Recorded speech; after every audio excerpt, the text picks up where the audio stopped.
شروع اللہ کے نام سے جو بڑا مہربان نہایت رحم والا ہے۔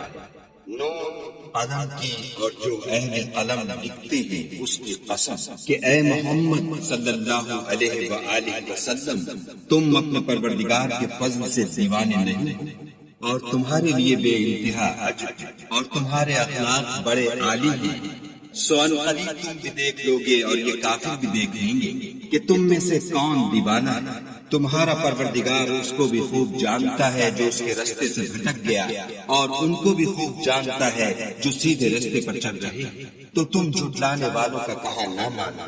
یہ لوگ چاہتے ہیں کہ تم نرمی اختیار کرو تو یہ بھی نرم ہو جائیں، اور کسی ایسے شخص کے کہے میں نہ آ جانا جو بہت قسمیں کھانے والا، ذلیل اوقات، تان آمیز اشارتیں کرنے والا، چغلیاں لیے پھرنے والا، مال میں بخل کرنے والا، حد سے بڑا ہوا بدکار، سخت خو اور اس کے علاوہ بدذات ہے، اس سبب سے کہ مال اور بیٹے رکھتا ہے۔ جب اس کو ہماری آیتیں پڑھ کر سنائی جاتی ہیں تو کہتا ہے کہ یہ اپنے لوگوں کے افسانے ہیں، ہم ان قریب اس کی ناک پر داغ لگائیں گے۔ ہم نے ان لوگوں کی اسی طرح آزمائش کی ہے جس طرح باغ والوں کی آزمائش کی تھی، جب انہوں نے قسمیں کھا کھا کر کہا کہ صبح ہوتے ہوتے ہم اس کا میوہ توڑ لیں گے اور انشاءاللہ نہ کہا۔ سو وہ ابھی سو ہی رہے تھے کہ تمہارے پروردگار کی طرف سے راتوں رات اس پر ایک آفت پھر گئی، تو وہ ایسا ہو گیا جیسے کٹی ہوئی کھیت۔ جب صبح ہوئی تو وہ لوگ ایک دوسرے کو پکارنے لگے کہ اگر تم کو کاٹنا ہے تو اپنی کھیتی پر سویرے ہی جا پہنچو۔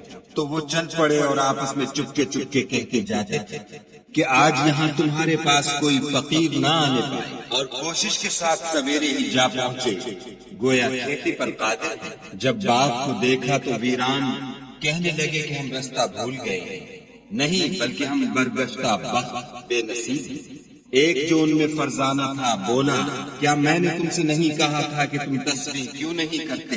تب وہ کہنے لگے کہ ہمارا پروردگار پاک ہے، بے شک ہم ہی قصوروار تھے۔ پھر لگے ایک دوسرے کو رو در رو ملامت کرنے، کہنے لگے ہائے شامت، ہم ہی حد سے بڑھ گئے تھے۔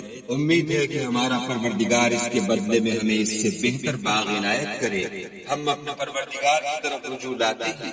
دیکھو عذاب یوں ہوتا ہے اور آخرت کا عذاب اس سے کہیں بڑھ کر ہے، کاش یہ لوگ جانتے ہوتے۔ پرہیزگاروں کے لیے ان کے پروردگار کے ہاں نعمت کے باغ ہے۔ کیا ہم فرما برداروں کو نافرمانوں کی طرح نعمتوں سے محروم کر دیں گے؟ تمہیں کیا ہو گیا ہے، کیسی تجویزیں کرتے ہیں؟ کیا تمہارے پاس کوئی کتاب ہے جس میں یہ پڑھتے ہو کہ جو چیز تم پسند کرو گے وہ تم کو ضرور ملے گی؟ یا تم نے ہم سے قسمیں لے رکھی ہیں جو قیامت کے دن تک چلی جائیں گی کہ جس شے کا تم حکم کرو گے وہ تمہارے لیے حاضر ہوگی؟ ان سے پوچھو کہ ان میں سے اس کا کون ذمہ لیتا ہے؟ کیا اس قول میں ان کے اور بھی شریک ہے؟ اگر یہ سچے ہیں تو اپنے شریکوں کو لا سامنے کریں۔ جس دن پنڈے سے کپڑا اٹھا دیا جائے گا اور کفار سجدے کے لیے بلائے جائیں گے تو وہ سجدہ نہ کر سکیں گے، ان کی آنکھیں جھکی ہوئی ہوں گی اور ان پر ذلت چھا رہی ہوگی، حالانکہ پہلے اس وقت سجدے کے لیے بلائے جاتے تھے جبکہ صحیح و سالم تھے۔ تو مجھ کو اس کلام کے جھٹلانے والوں سے سمجھ لینے دو، ہم ان کو آہستہ آہستہ ایسے طریق سے پکڑیں گے کہ ان کو خبر بھی نہ ہوگی، اور میں ان کو مہلت دیے جاتا ہوں، میری تدبیر قوی ہے۔ کیا تم ان سے کچھ اجر مانگتے ہو کہ ان پر تاوان کا بوجھ پڑ رہا ہے، یا ان کے پاس غیب کی خبر ہے کہ اسے لکھے جاتی ہے؟ تو اپنے پروردگار کے حکم کے انتظار میں صبر کیے رہو، اور مچھلی کا لقمہ ہونے والے یونس کی طرح نہ ہونا کہ انہوں نے خدا کو پکارا اور وہ غم و غصے میں بھرے ہوئے تھے۔ اگر تمہارے پروردگار کی مہربانی ان کی یاوری نہ کرتی تو وہ چٹیل میدان میں ڈال دیے جاتے اور ان کا حال ابتر ہو جاتا۔ پھر پروردگار نے ان کو برگزیدہ کر کے نیکوکاروں میں کر دیا، اور کافر جب یہ نصیحت کی کتاب سنتے ہیں تو یوں لگتے ہیں کہ تم کو اپنی نگاہوں سے پھسلا دیں گے،